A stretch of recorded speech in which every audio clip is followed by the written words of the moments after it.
Teacher Rane से। कितनी बार तुम्हारे बेटे को बोला है कि तमीज से बात करो तमीज से, लेकिन ये तमीज से बात नहीं करता। राणा बोला, ये तो अच्छी बात है कि ये तमीज से बात नहीं करता, लाओ मुझे 2 तमीज का नंबर मैं बात करता हूँ।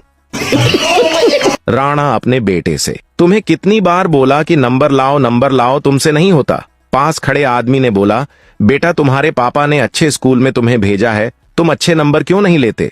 बेटा बोला, अंकल ये मेरी टीचर के नंबर का बोल रहे हैं।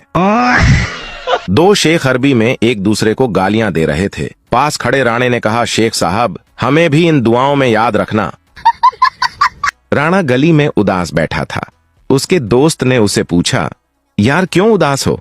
राणा बोला, जिन घर वालों को मैं बचपन में सोता हुआ अच्छा लगता था, आज वही घर वाले मुझे लात मारकर उठाते हैं।